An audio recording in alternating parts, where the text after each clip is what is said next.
Any sufficiently advanced technology is indistinguishable from magic. Ryan Holiday, the incomparable Ryan Holiday, the proprietor of the Painted Porch, perennial seller of podcasts galore that we'll get into, and other plosive sounds that I can make to make my engineer crazy. Ryan, how are you doing from all the way at Bastrap? Is it Bastrap or Bastrap, Texas? Bastrap is how I say it, but I don't think it matters that much. Things are good here. Great. And it's great to be in touch with you again. We last chatted 3 or 4 years ago, and I was creating my first book, and your company, Brass Check, was invaluable, providing help and support that the traditional publishers are either unwilling or unknowing to share. And I want to get into that in just a bit. But I have many of your books here with me. Some I only have in digital form. So I've got Perennial Seller, which is marked up and annotated properly. I've got the Daily Stoic. I've got, which I filled out today, very meta, Orion, because I only use the morning. So there's a morning and evening portion of it.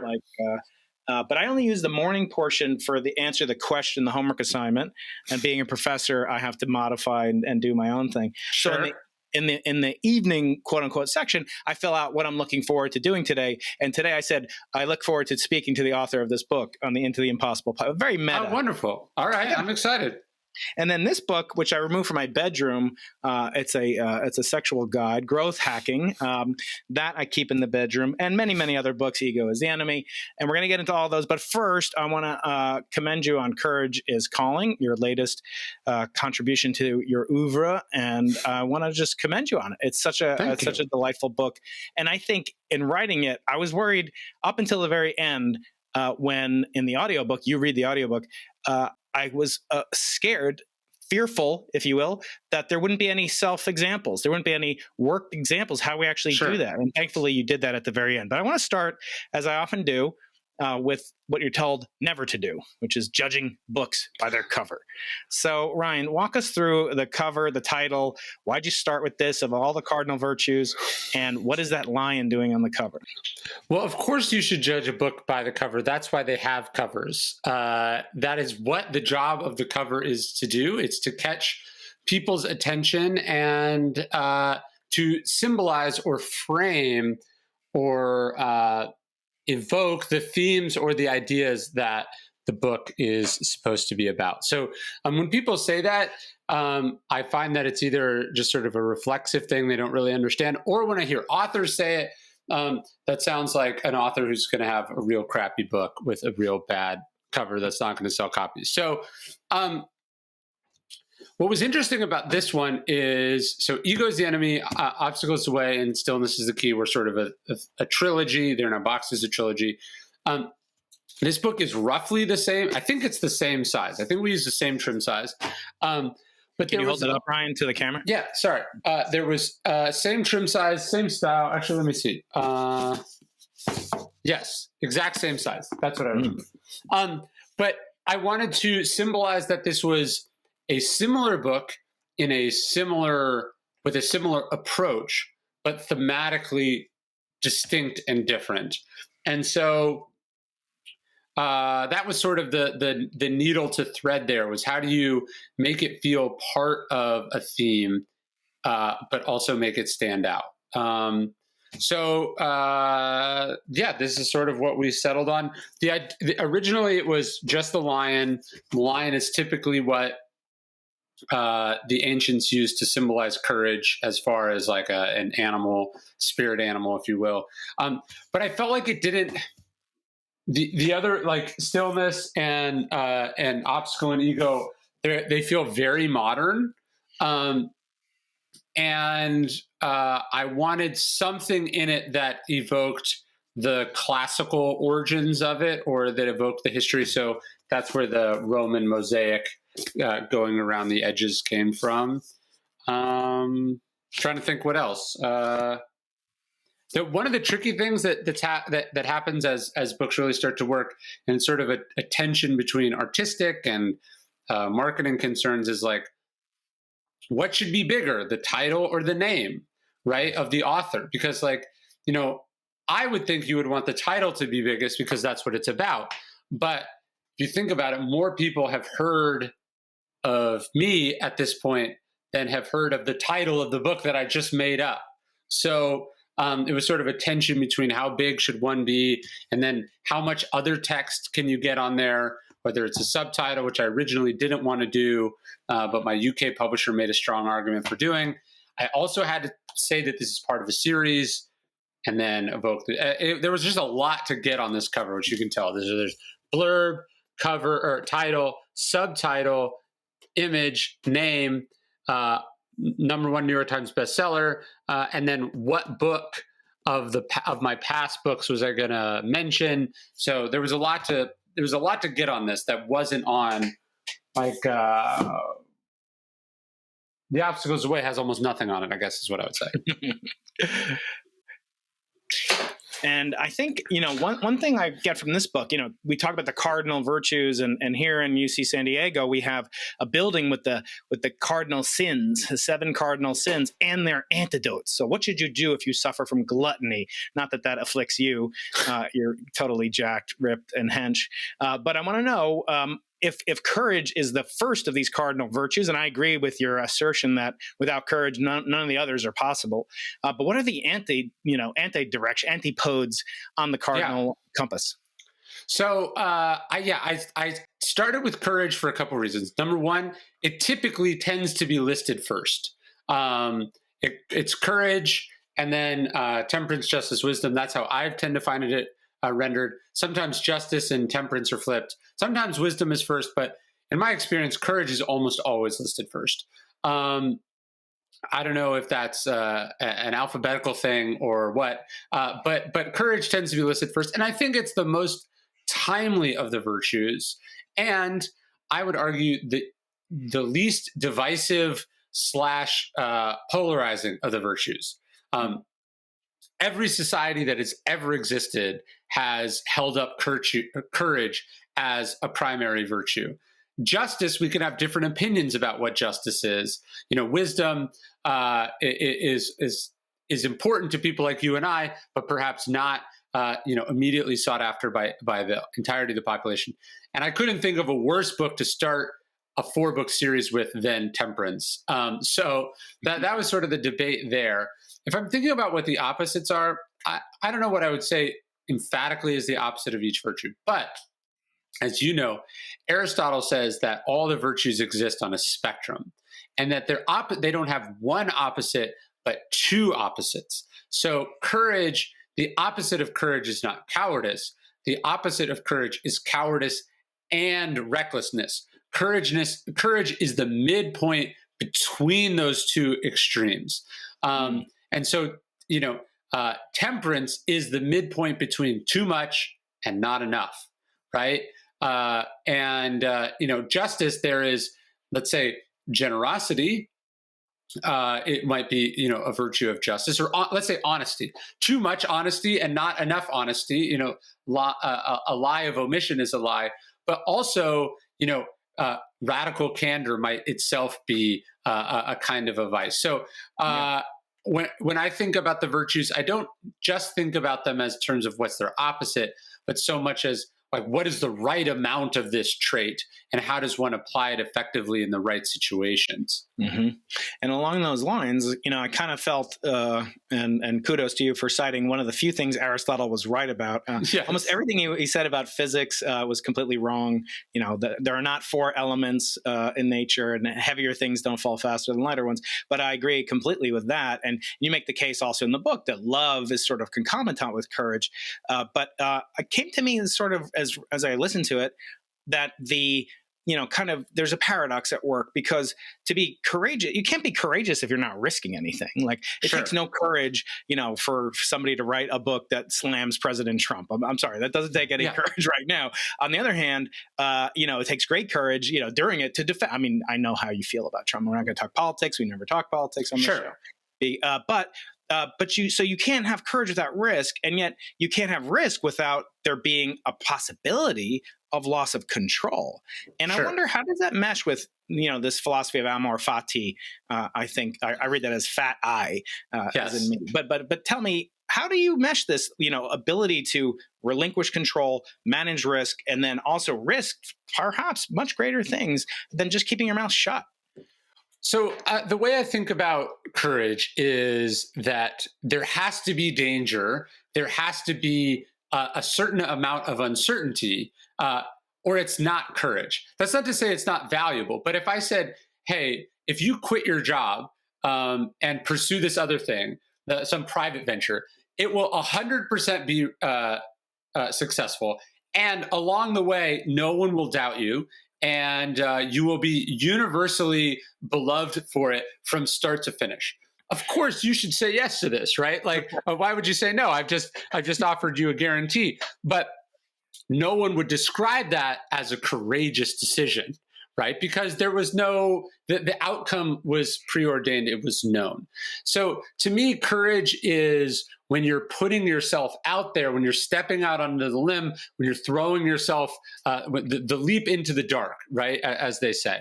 And so courage to me is predicated on the fact that you are afraid of it.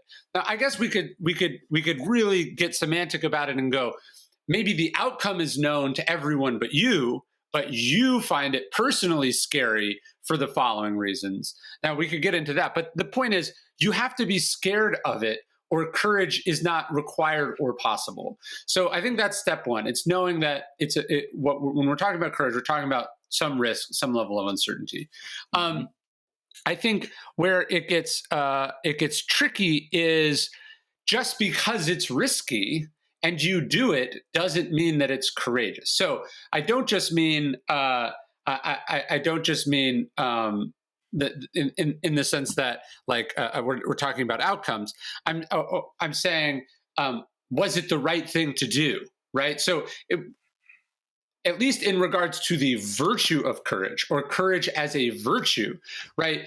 Taking the contrarian view on something or the opposite view of something might be courageous if, in fact, the majority is wrong, right? But to simply, let's say, courageously put your career on the line to argue that the world is flat, or that vaccines don't work, or my favorite conspiracy theory is this one that birds don't exist. Have you seen this one? No, I traffic in flat Earth. Yeah, it's that all birds were destroyed and now they're like fake. It's a fascinating thing. But the point is, just because you're believing in a conspiracy theory that puts you at odds with polite society, and then there is real career risk to doing so.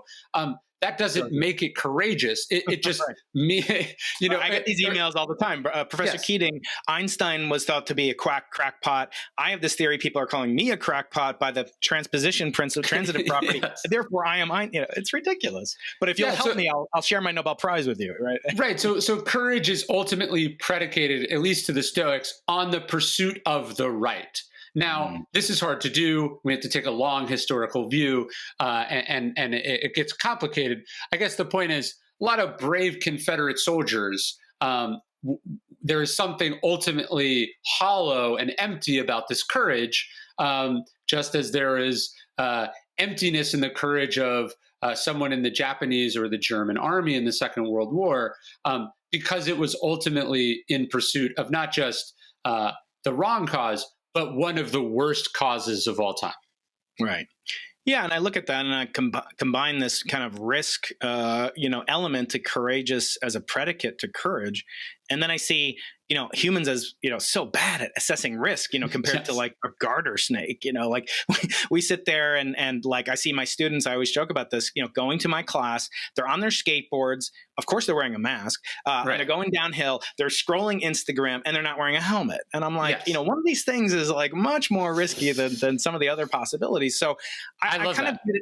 Yeah. And I wondered, could we form like a rubric? And I started to think about this concept of entropy, which is like the number of states. Like, Ryan, the number of ways I could make your life twice as good as it is now is pretty limited. Like, yeah, this book is a bestseller. You're going to be #1 bestseller the rest of your career. You've got such great content that you put out around the world. I could double your YouTube subscribers on the Daily Stoic channel, a link in the description below. And that would make you happier. But how many ways could I make you 1,000 times less happy. There's so many more states, as physicists would call it, in the phase space of available, kind of outcomes. And I think about how many ways could Churchill, you describe at great length in this book, every single person, except Florence Nightingale, does she have any skeletons in her closet? Or because they almost all, even Gandhi, I'm going to get to Gandhi later because he has a mixed record in my book as well as Churchill, et cetera. Does Nightingale, does she have any skeletons in her closet that no one knows? A few, but yes, go ahead. Okay, fine. Yeah, and it's not important because I think you should pick and choose. People say don't pick and choose it's bad. Okay, fine. So you're just going to eat everything on the menu even though you're allergic to gluten. But thinking about how many ways could you use this concept of entropy, the number of ways that my life could be worse, as our mutual friend James Altucher says, he never publishes something unless he feels scared to do so. And I've kind of adopted that. And you have other things in there in the book as well along the same thing. Can you use fear as a compass instead of courage? Well, it's funny how your mind works, that you're instantly going to how do I have a theory about this or a system, which makes total sense. One of the things that I have thought about with this is that you make a good point, right? The upside downside ratio is really hard for people. And this is a big thing we get wrong. So we go, I'm just a little guy right now. I'm just starting out in my career. I'm newly hired. I'm not tenured, whatever, I'm just put out my first book, I'm on my first year contract in the NFL. And we say, I will be courageous later when I'm more secure, right? When I have tenure, then I will speak out.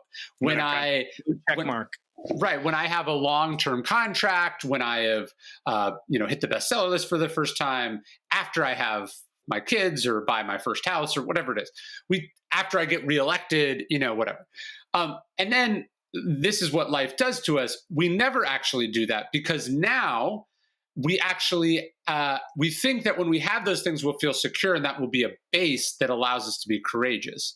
In fact, it's something that chains us because now we're afraid of losing that thing. And you might think, well, why is a billionaire, worried about losing money? They could afford to lose it, but it's precisely because they know how hard it was to get to $1 billion. They don't want to risk the capital that they just earned. And I found this to be particularly true with the politicians that I've met. It's you're a senator. You're one of 100 most powerful people in the world, effectively. And you're expecting somebody else to do something about this because all you're thinking about is it was so hard to become a senator. I just got here. Right. Why doesn't somebody else put their ass on the line? I have reelection in 5 years or whatever. Right. And so it's really tricky, and we never end up doing it. And so that's the challenge that we're all on. The upside of courage can seem relatively low, and then the downsides can seem very high. We have to step back and go, this is a collective action problem, right? If everyone looked at the self-preservation as the rubric for whether you should do it or not, we'd of course never move forward as a society. Somebody has to do it. And I think part of courage is kind of the answer to that question from Hillel, if not me, then who? If not now, then when? Yeah. And I look at that, and you make this case in the, as I call it, the homework problem at the end of the book, where you go through a worked example in your own life of when you let yourself down, your future self down. We'll get to that in a bit. But in reality, I think there is so much kind of gamification, like we're worried about losing followers or losing subscribers or losing voters, as you said, in politicians, or not losing money, but you look at losing the Nobel Prize. You look at Bill Gates. Yeah. So one of the reasons that Bill Gates allegedly, held off on his divorce announcement was so that he could be nominated for the Nobel Prize and the Nobel Peace Prize. And he didn't want to compromise that because this is reported in many other places. So you look at that and it's like nobody gets into the promised land. You combine that with, you talk a lot about Moses in here, and the most common phrase in the Torah and the Old Testament, as we call it, is do not be afraid. But I wonder the second half of that, Ryan, and I believe you're agnostic to atheist. I know you write a lot about Yeah. Christianity. I'm a practicing Jew, but I learn tremendous amounts from atheists. I read your book every day, the Daily Stoic, right? So I believe we have much to learn from all different traditions, Sure. including none. But the second half of that sentence, which I don't think you mentioned in the book, the second half of "do not be afraid," it's always accompanied with "because I am your God." In Right. other words, there's always a transcendent connected to it. Just like some of the commandments that are seem obvious, like don't put a stumbling block in front of the blind. That's a mitzvah, a commandment. Now, who would do that? Like maybe someone in Texas might do that, but we would never do that, right? So no. But the second half of that commandment is "because I am God," Sure. meaning that you could get away with that. You could hate your brother in your heart. You could put a stumbling block in front of your a blind friend. You could not help a donkey with its burden. No one would know because it's just you, the donkey, or the blind man. So, but the thing is, can you have courage? Can you not fear if you don't believe in God? I mean, a lot of my listeners are science. They don't believe in anything. So, is God a predicate for having courage, or if not, how do you transcend this? That the transcendental. I mean, you might argue that it takes more courage to do it without the belief in a God than it does to do it with the belief in a God, right? I sort of make the argument that the Christians and the Stoics essentially hold very similar tenets, right? The same cardinal virtues. 100%. The Christians are saying, follow these virtues or you will go to hell, right? Or follow these virtues or you will incur God's wrath, right? And I feel like the Stoics are saying, follow these virtues or you will live in hell, right? Mm-hmm. Or you will experience the wrath of a bad life, of wasted potential. I think the Stoics are making an inherently more logical argument, but it's also demanding more of the person. To think about Pascal's wager, the uncertainty of it is the scary part, right? If you can believe without evidence, if you believe that in the end, none of it matters because that you have the afterlife. I'm not saying that you're cowardly. That's not what I'm saying. I'm just saying that to wrestle with the ambiguity and the uncertainty of it does strike me as a scarier proposition. Mm-hmm. And yet, in the book, you portray the Stoic ability to use the cardinals as a principle. And it reminds me, when I take my kids to the supermarket, you have little kids now. Yeah. I have little kids. And you go to the supermarket, the checkout line are all the impulse purchases. Well, they have no impulse control, right? Yeah. So they'll go through it and I'll say, no, you can't have that. If I say, oh, it's high in calories and saturated sugar, whatever, I'm not a dietitian, as you can probably tell, despite my physique. But if you do that, it doesn't work. But if I say, no, that's not kosher, then they stop. In other words, having a system, which ultimately involves this one choice, this one free will decision of like, do you believe in God? And I think that's kind of superficial. Like Jordan Peterson says, like, how hubristic is it to say, do I believe in God? Versus what I always say is like, does God believe in me? But I think it is fascinating to look at systems, and you've spoken in the military. You have a quote from is it McChrystal on the cover or Mattis, Mad Dog Mattis. You're in the football locker rooms. You're consultant, so you're in the throes of battle. Although you admit you never went to war, but it's a different type of courage. But when you see that, that's a commitment to something greater, right? One nation under God, or like people. But there's a reason we sing the national anthem, which has God. So I think that this is an interesting alternative to not have God, but it's not anti-God. In other words, you can believe in God, and these virtues are in sympathy. And it made me think, Ryan, what would Seneca or what would Epictetus say, if they were alive today? Would they be verified on Twitter? In other words, if they could see what Martin Luther King's courage looked like as you portray, or what Florence Nightingale, or what Frederick Douglass did, as you lovingly and accurately portray, what would they make of the people that came after them that are sort of imbuing some of their intellectual DNA or their Stoic DNA? How would they react to what has come after them?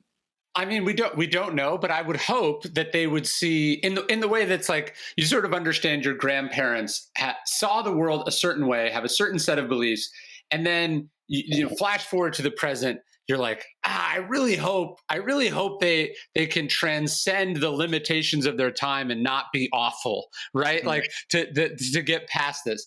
And so I think with the Stoics, it's like with Thomas Jefferson. The beauty of and the paradox of Thomas Jefferson is he writes down this beautiful idea that all men are created equal, but he clearly doesn't mean it, right? Or he struggles to actually make good on those words. And then, both to his credit and his shame, every subsequent generation has moved us a tiny bit closer to the literal truth of those words. Abraham Lincoln does a great job. Frederick Douglass does a great job. Mm-hmm. Martin Luther King does a spectacular job of moving us a little bit closer to that. Now, one would hope Thomas Jefferson, when shown the evidence, would be encouraged and inspired by the extension of the logic, mm-hmm. but we don't know, right? We don't know. So I would hope that, Marcus Aurelius and Epictetus and Seneca, who were very much products of their time, but also progressive and forward thinking for their time, would be able to appreciate the extrapolation and the extension of the rules that they laid down. But I think we have to be in a place where we're fine if they don't. Like Seneca, talking about Epicurus, who he disagrees with on essentially everything, says, I will quote a bad author if the line is good. So even if you could give me incontrovertible proof that Marcus Aurelius was worse of a hypocrite than Thomas Jefferson, and certainly there's a lot of evidence that Seneca sucked, right? Seneca is Nero's tutor and right-hand man. Yeah. You would still not have to throw the baby out with the bathwater, right? Yeah. You might be disgusted by it, but you don't have to discard everything. Yeah. To me, though, I would just say what I love about the Stoics is it does feel like they were largely consistent with the ideas under pretty real pressure. They had real skin in the game. But I guess it would be painful, but I'd like to think I could separate the two. Yeah, and I think you do. And it's always dangerous doing counterfactual history, of course. But you mentioned Thomas Jefferson and also in your conversation with Tom Bilyeu about this book a couple of weeks ago. And it made me think, Thomas Jefferson was deeply influenced by Euclid, mm-hmm. the ancient Greeks. In fact, the first lines of the Declaration of Independence, we hold these truths to be self-evident. Those lines come directly from Euclid, where he would say two parallel lines never meet. And we don't even have to prove it. It's self-evident. Of course, They don't meet on a curved space-time like we might live in, or on the Earth's surface, something, or in a Pringles universe if we lived in a Pringle chip. So some things that seem self-evident aren't necessarily so. But I think it is complicated. And you do go through in very, I would say tender almost and very thorough.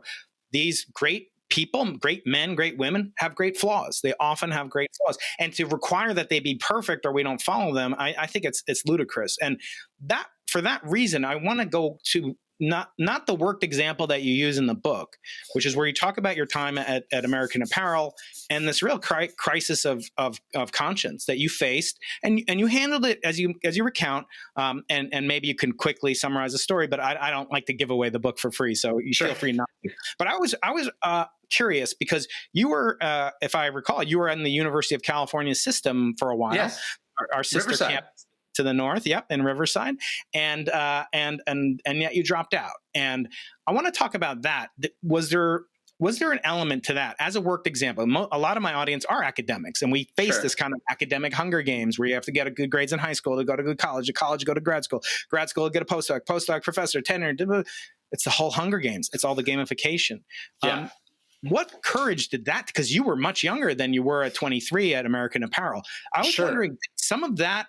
Kind of the courage muscle that you built up in that decision, did that lead to further down the line at American Apparrel, which wasn't perfect, but who is? Yeah.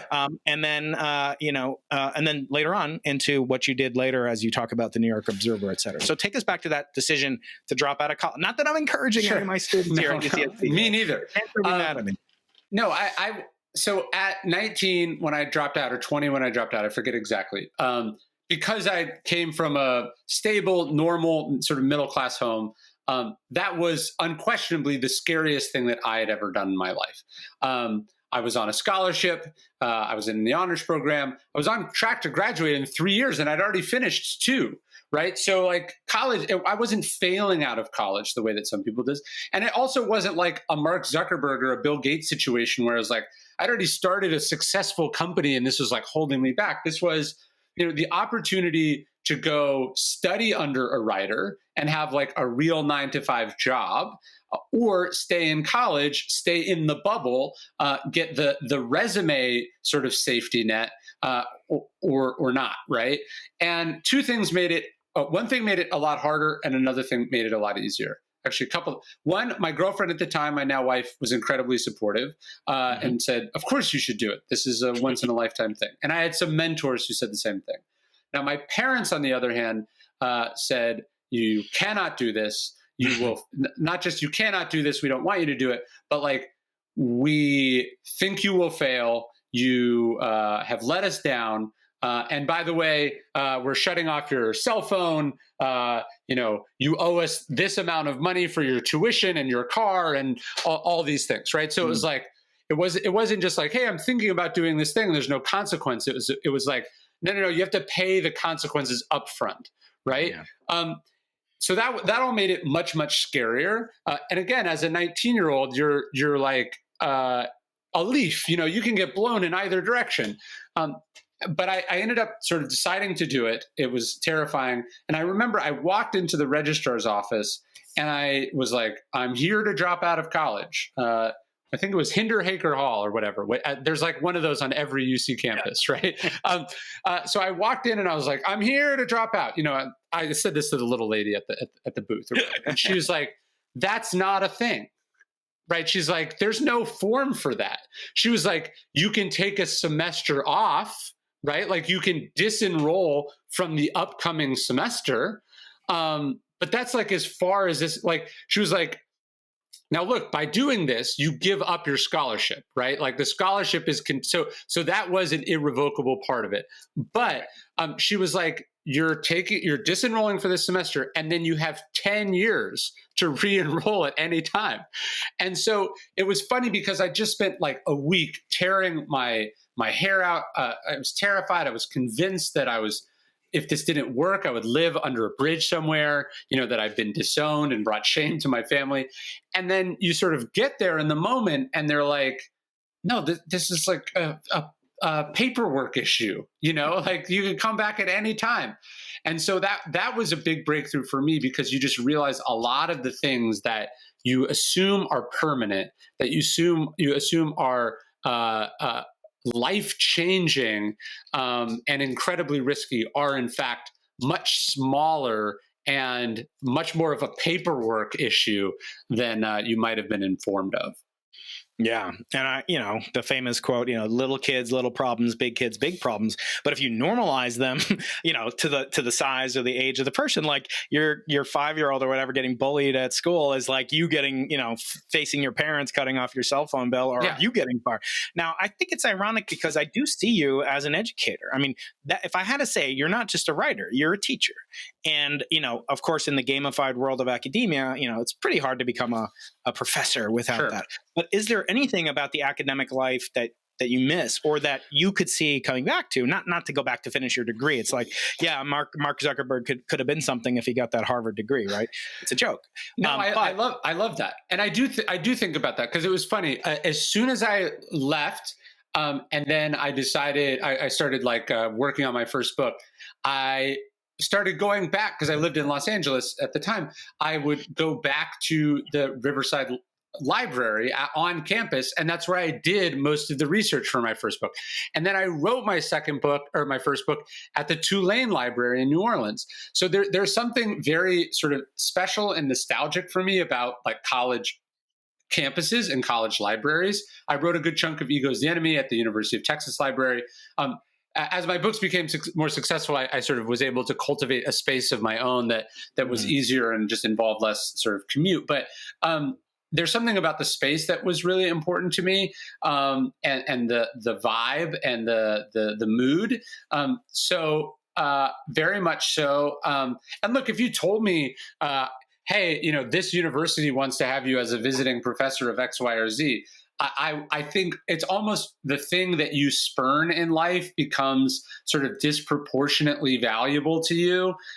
So like in a weird way, that would probably mean as much or more to me as some of the stuff I've been able to do on my own. So I have like, and when kids come to me and they're like, hey, I'm thinking about dropping out of college, I'm like, you know what, like, I don't want any part of this. Like, I went through that once, and it was the scariest thing I ever did. Like, I'm not going to convince you one way or another. You got to figure this out on your own, because I really don't have like a grudge against higher education the way I think some dropouts do. Because it did work for me in the sense that it got me to where I took an off ramp, but like, I don't think that would have been possible without there. And had I not had that opportunity, I just would have continued. Mm-hmm. Yeah, I want to talk about that in the context of another advocate, although he didn't employ this, but a subject of your book, Peter Thiel, who I've met on occasion through our mutual friend, Eric Weinstein. And, and Peter, of course, is an advocate for kind of the not the debunking, but maybe non-traditional approach to college, even coming up with scholarships against it. But the reason I want to talk about Peter is because he makes an appearance in this book again, as he did in Conspiracy, which is just a wonderful read. It is a true crime story, I guess. And it's such high stakes. But the reason I want to talk about it is not necessarily to talk about Peter specifically, but just this that Peter appears in a book about a Stoic virtue series. And that you have this Stoic brand. And yet I also know that you have many other ability skills. You're a podcaster, you do, and it's not all Stoic, but I wonder, do you ever worry, and this is said with complete and utter respect and fascination, but I mean, do you worry about getting typecast as like only like Stoic? And, you do think you did Conspiracy specifically, and that's not a Stoic virtue book, but do you ever worry about that, Ryan? As like enough with the Stoicism, as Jerry Costanzo might say? Or I mean, I don't think so much about being typecast, but I do sometimes worry that the cumulative impact or value of the philosophy gets sort of disproportionately credited to me, which is uncomfortable. I see myself as someone who's a student of and writing about the philosophy, not in any way like a master of it, but also a creator of it. So it's maybe like, I don't know, like somebody who's really associated with a certain subject because they've spent a long time as their biographer. You're sort of basking in the reflexive glory of that, even though you have much more of a workman-like relationship with it. So that's kind of a weird thing. And I mean, I appreciate the benefits of it. I'm just also aware of sort of I have a little piece of paper here that I wrote down that I just said, am I being a good steward of Stoicism? Meaning that it's not mine. I didn't make it up. I have no right to it. But for whatever reason, I'm in a position of sort of leadership or identified as a leader in a specific space. And I feel like that comes with a certain set of obligations and responsibilities that I do try to be cognizant of, that perhaps I wouldn't if I wrote about something else. If I just wrote political thrillers or something, I wouldn't feel like I was a steward of American democracy. That would be strange. And also, I've seen on your channel, you've done a home tour, a bookshop tour, and you have these almost obsessive amounts of reminders of death, memento mori. You've got coins, you've got paintings of someone shooting an arrow at you. Yeah, there it is. Yeah, you inspired me to brand. I want to make my own meteorite cosmic dust coins. That's a great idea. Yeah, but these guys lived in a time. You talked about this a little bit on your podcast with a professor from Duke today on Daily Stoic, I think, or yesterday. They lived in a time when death was a reality. I mean, most women died in childbirth. It took great courage to like go out in the streets. There was no police, presence. Sure. And they live with constant fear of it. Are we just kind of, like substituting the dopamine hit that you might feel or the adrenaline hit that you might feel by this constant specter of death? And I felt like be careful what you wish for, like, the obsession with death. Sure. Is that something? Look, I think anything taken too far can become unhealthy, but it does strike me as like, okay, in the Middle Ages, one of the most dangerous times to ever be alive, they're still having to practice memento mori. So like death is literally ever present. You're walking down the street and there's just putrid dead bodies in the gutter. And they're like, don't forget death, you could die. So to me, that says something about how insidious our mind is as far as pushing things that are uncomfortable or unpleasant out of the forefront. So it's like, if they had to practice the art of memento mori and the whole, genre of memento mori, danse macabre, vanitas, the reminder of the ephemerality of life.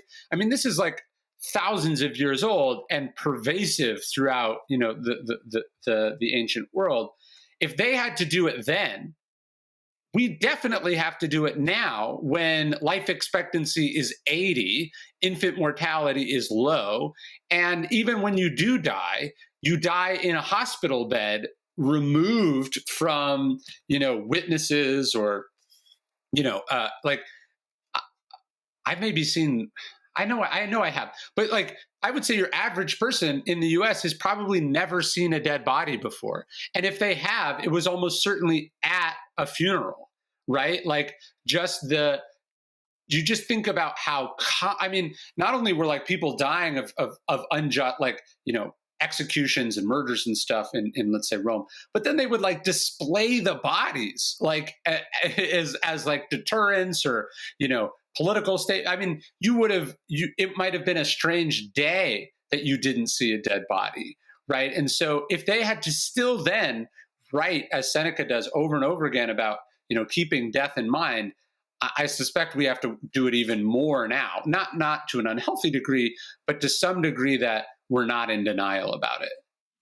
Yeah, and on one of your videos, tours, you kind of talk about this myth that you just got to get through as many books as possible, and how many books have you read on your bookshelf? And obviously, you've read all these books, in many cases, 100 times each. But I wonder, you often say like it's not like how many books you move off your list, but how the books move you. But I wonder, should there be a memento vivi or something? Because we do live better than Nero did. Yes. The poorest person in America in the third world, the first world, lives better. And you've been around the world, you've traveled around the world. We live so well. Is it that we need to be reminded that we're going to die, or that we're not really living? Because it seems to me the purpose of life is not just to live it, and that goes back to the risk discussion we had earlier. Yeah, I think that might be the same way of saying what I'm saying, or they might be trying to get you to the same place, which is, first off, some people just tremble at the thought of death, and this makes them very conservative and reluctant to live. Other people are in denial, and so they act as if they have unlimited time. Right? Yeah, the Ernest Becker book. We act as if, Seneca says we act as mortals in all that we fear and immortals in all that we desire, right? So we want and want and want as if we can take the money with us forever, as if we get to experience our fame or renown or pleasure forever. So to me, memento mori is really just about presence. I'll give you an example. So this Marcus Aurelius quoting Epictetus, and I thought about this a lot during the pandemic. He says, as you tuck your child into bed at night, say to yourself, they may not survive until morning. I do that now, thanks to you. My wife cannot do it, though. My wife cannot do it. It goes against every instinct you have as a parent. I would say probably as a mother, even more so. But the purpose of that is not detachment. It's not like, now if I wake up and something horrible has happened overnight, I'm like, cool, right? It's the opposite of that. Marcus Aurelius not only loses some children in infancy, but there's a few haunting lines in Meditations where you get the sense that he is deeply pained and mourning this fact. He says like it's foolishness to expect bad people not to do bad things. And then he says, and to reach for children who are no longer there, right? He's got this sense of like, he's mourning these children that he lost, that he loved. To me, the purpose of your child might not make it till the morning is to go, sure, I'll read you one more book. Like, sure, you need me to go get you water, or like, sure, you don't want me to leave, or what, like it's to say, I don't need to go check my email. Like, forget Netflix. Yeah, I wanted to go for a bike ride before the sun went down, but that's not how it's shaken out tonight. So what? Like, this is also great. You know what I mean? And so to me, memento mori is a reminder to live. It's not memento mori, life is meaningless. Memento mori, be afraid. It is memento mori, don't waste this. Oh, that's a very lovely way to characterize it. Okay, I want to take a little break from the seriousness of it and step back a little bit. If you will indulge me with your forbearance, which is probably the fifth virtue that we'll add on. We'll start if we can construct a 4-dimensional cardinal, that would be pretty cool. Anyway. I would say forbearance is in. So this is actually something I've been thinking about, because originally in the galley I had endurance as part of courage, which is where the Stoics typically put it. I moved it to temperance, which I am repositioning slightly as self-discipline. So forbearance to me is a virtue of self-discipline, because you want not to have to put up with it, but you force yourself to. So on that vein, I want to talk about something that doesn't get enough forbearance, and that is, kind of this double-edged sword of platforms, of blue check marks, of the social media, of YouTube channels. You've got a massive following that you've earned. You're a completely self-made person, which is very rare, by the way. And I look at that and I say, well, there's a famous story you should probably know from Animal Farm, George Orwell's famous book, and there's a conversation between the pig and Benjamin the donkey. And the pig says to Benjamin, "My, what a fine tail you have. I just have this little tiny curly thing, but you have this wonderful tail." And Benjamin says, "Yeah, the good Lord gave me the tail to swat away the flies, but I'd rather not have the flies and not need the tail." Sure. What does that mean to you? I mean, your platform has grown exponentially. I may continue to do so if that's up your alley. What do you make of this kind of gilded, the jail cell or garden that we're in, handcuffed, velvet handcuffs? We're kind of beholden to these algorithms, et cetera. Sure. Do you, in some sense, is the Stoic way? I mean, can you imagine, Rufus or Marcus Aurelius really caring about how many followers, or if they get a blue check mark or not, or if they hit the bestseller list? God forbid if they hit the best. I mean, do they care? Well, Marcus Aurelius hit the bestseller list a couple years ago when his Meditations was retranslated, and it is funny to think about what he would think about. He finally had a good career. So to correct you slightly, I would not say that I am self-made. I think I would very much disagree with that. I would say that I am independent, right? So like my platform is not dependent on a brand like, say, the New York Times or a university or whatever, but I am both not self-made in the sense that, I had certain advantages in life, but also not self-made in that, like, even as an independent creator, I am still, as you said, subjected to the whims of the various algorithms. I try to be as independent as possible, as direct as possible. So even for this launch, as you know, when you put out a book, you try to sell as many copies as possible through the various retailers, because this is what the bestseller list count. I decided not to do that. I decided to sell the copies, or a good chunk of the copies, directly. And so for this launch, I was the number one retailer of my books. I sold more copies direct than to Amazon, which is great from a financial standpoint. It's great from a relationship standpoint.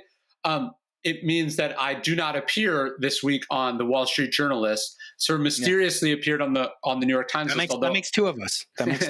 Well, I'd written off the idea that I'd hit any of the lists. The New York Times one was sort of a nice surprise.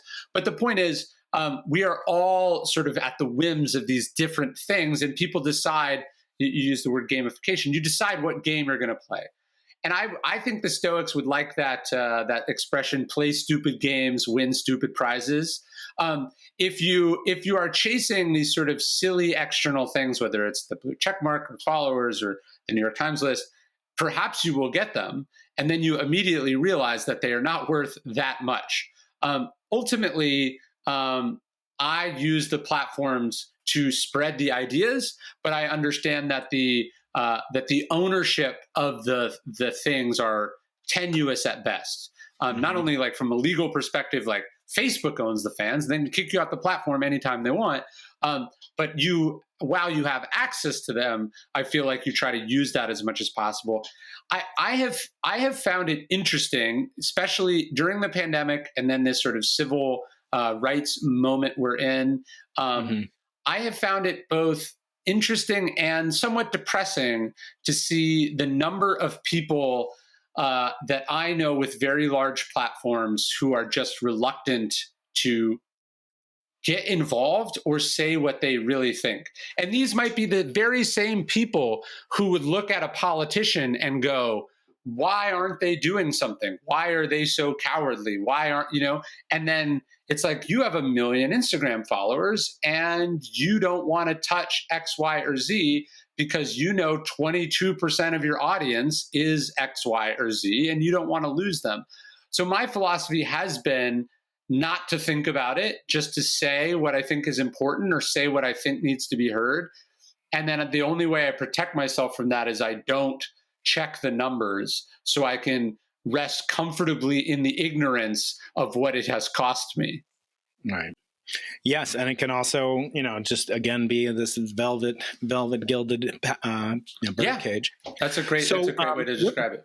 You have a beautiful It's also line. a treadmill. I would say the other thing is it's a treadmill, right? Because you have to feed this beast, right? You're like, you want it always to be growing. You want things to be going viral. And suddenly, like with money or whatever else, you're not comparing yourself to where you were or to the average person. You're comparing yourself to so-and-so. I was just on Instagram and I saw a friend sold their apartment for like millions of dollars. And I was like, fuck. I didn't know that's the level that was happening, right? And then you can see how quickly your mind is like, well, should I have that? Am I not doing enough? Am I not good enough? Am I less than this person? And so I think all these platforms exploit that in us. Yeah, and you talked about in an interview, I think with maybe it was Tom, but you mentioned that you tell people, oh, I have a bookstore now, and it's like every book nerd's dream, and like here he is, he's doing it, and guess what? It was super freaking hard, and it almost didn't happen, and it cost you probably more than you planned, and there was a pandemic, and the pipes burst, and everything awful that could possibly go wrong did go wrong, and yet you're sitting, now you have made it, and so again, I don't want to push back on you saying that you're not a self-made man. I always say I'm a self-made man, and I also worship my own creator. Okay, so Ryan, again, I don't ask too much of your time, but I beg you for your forbearance. So the last thing I want to say, just maybe it's a little frivolous, but if you could take away courage from certain people, if you had that power, who would you take away it from? It seems to me, ISIS had a lot of courage. Sure. A lot of bad people have courage. Like, what would you do with that power, that non-existent power? But would you use it to, or maybe say it like this? Would you rather use it to give more people more courage, or take courage away from people that don't deserve it? Yeah, that's a really interesting way to think about it. I've never thought about it. Yeah, like it would be wonderful if Vladimir Putin was a tad more timid, right? It would be wonderful if the strongmen of history were a little less brave. That would be great. I think so. Taking away some courage there might be great. I'd love to give. I feel like there are certainly. I was just reading about the. Instead of mispronouncing it, I'll just say who she was. I was fascinated by this Hungarian woman who immigrated to the United States, who was sort of the backbone of for many, many unrecognized years of mRNA research. Basically, is it Catalan something? But anyways, she's the professor whose research is essentially the backbone of the COVID vaccine. And as you said, about the prizes, gets snubbed for a Nobel this year. Only saves like 1 billion or so lives, but why should that be recognized? But there was a New York Times piece about her, and there was someone, like the author or a quote or whatever at the end goes like, she's not the only one like this. She basically soldiers on in the basement of the ivory tower for years and years and years, always fighting for funding. Her bosses would get promoted or poached, and then she'd have to fight for a job, fight to keep Her husband manages an apartment complex for a living. She never makes more than $60,000 a year. But after 30 years, that research changes the world, right? Mm-hmm. And she knew every day. She was like, her husband was like, don't feel too sorry for her. She was excited to go to work every day, right? And so I know there are lots of people out there doing that kind of work that don't have that courage or confidence. It would be wonderful, and I think the world would be profoundly changed if those people, if you could sprinkle some of that fairy dust onto them. Uh-huh. All right, Ryan, we have reached the end of the normal segment. And now, if you will indulge me, I will take you into the impossible. So these are 3 questions I ask all my guests, from billionaires to brainiacs. And Ryan, you're both of those now. Sure. And 10 Nobel Prize winners to date on this podcast that have honored me by coming on. First one has to do with your near-term legacy, and it's a concept in Hebrew we call the ethical will, or zava'ah. The first one came from Jacob when he gathers his sons, and it's for non-Jews and it's for non-sons. It's for anybody, right? So it's what kind of wisdom or teaching or ideology, not just Stoicism obviously would play a role in it, but what component would you put in an ideological will, not a material will, for your ideological heirs, of which I count myself as one? That's a great question. I mean, I think it's the 4 virtues are sort of would be at the top of that list. When people ask me this question, what would you put on a billboard? It sometimes reminds me, it humbles me in the sense that, like, I am not an original thinker so much as I am a communicator or a popularizer. And so I would invariably use something like this to popularize something that someone else said. So it might seem weird that I would want my legacy to be something that's already, very well established in the material, or sorry, in the Christian and the philosophical worlds. But there's a Marcus Aurelius quote. He says, "The fruit of this life is good character and acts for the common good." And I feel like that is a really good imperative for like what we should be striving for as human beings. Mm. Yeah, there's a YouTuber in the UK named Ali Abdaal who worships you. He's a writer. He always talks about you. And he talks exactly from that phrase, which I'm sure he got from you. What is the meaning of life? It's basically to do as much good as possible in whatever time you have. So I think that's beautiful. Next question goes a little bit deeper into the future, not to the biblical age of 120 when you spring forth this mortal coil as Moses did. But I want to ask you, you might know the book by Arthur C. Clarke, The Sentinel, which became the 2001 A Space Odyssey script, essentially. And there are these monoliths. There are these like kind of ominous, a little bit frightening, but maybe harmless. We don't know what they are. They're kind of like time capsules, perhaps planted by an alien civilization for us to discover when we're ready. In the beginning, they appear on the Serengeti plains, some hominids hitting it with a bone, and then later they're on the moon.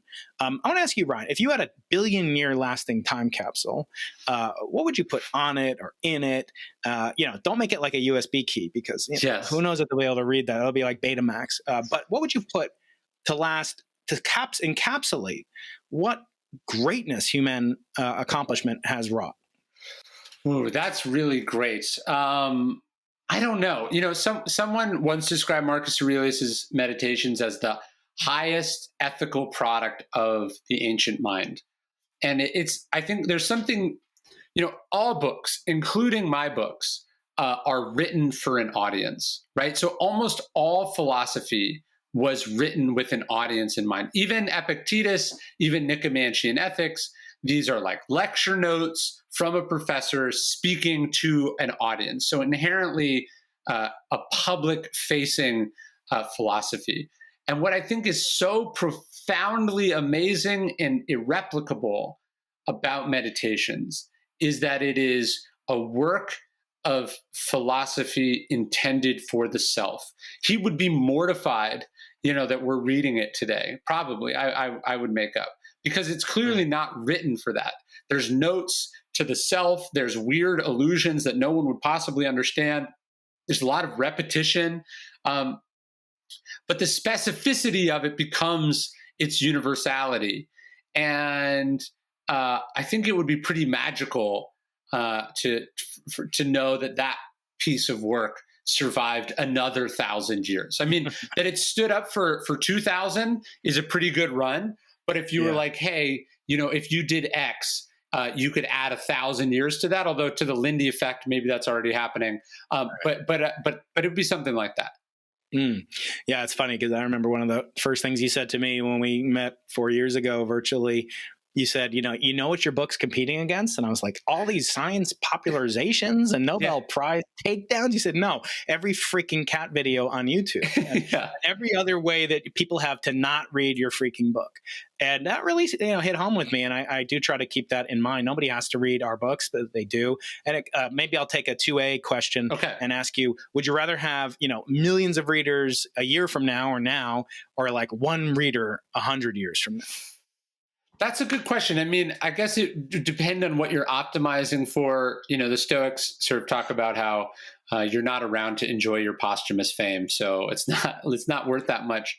I think maybe I would pivot and go, is that reading popularity? Like, is it? Are you telling me? I guess I would. If you're out, to me, the more interesting question is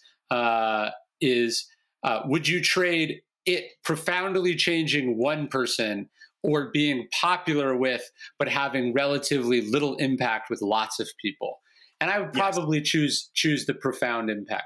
Be a bad financial choice, but probably the philosophical choice. It's funny. About half the authors I've asked have said either one. In other words, so they half want the money now, and then there's they're to be commended for that. The Stoics weren't averse to wealth, as you talk about, and maybe one day you'll do the Stoics Guide to Investing.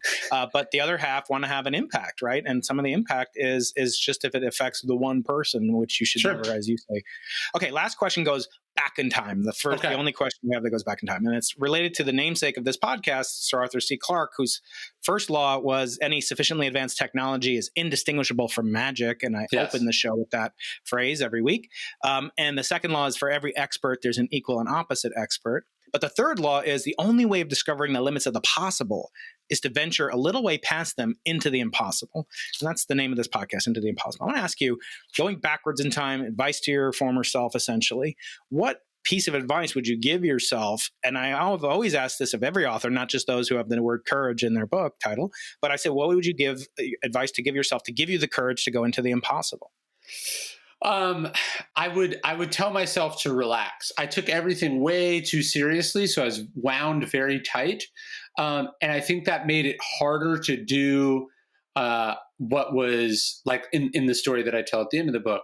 I just overthought it. I had Alexander Vindman on the podcast recently, the whistleblower, and he has this great line in the book where he talks about self-deterring.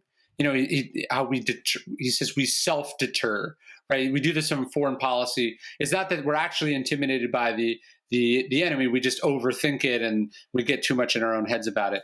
I should have just done what I thought was right. I should have just said, I don't, or just all the things that I've said yes to in my life that I didn't need to do. I should have just said, no.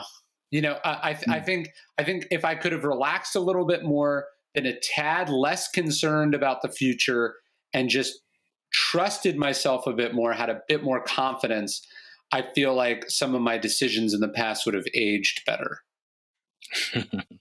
Very well. Well, Ryan, I speak on behalf of the vast audience of apostles of Ryan Holiday to celebrate the Ryan Holiday. I want to thank you so much for doing all that you've done to benefit me personally, professionally, and I speak for millions of people around the world. Ryan Holiday, thank you so much for going into the impossible. Awesome. You're the best, man. I appreciate it. Any sufficiently advanced technology is indistinguishable from magic.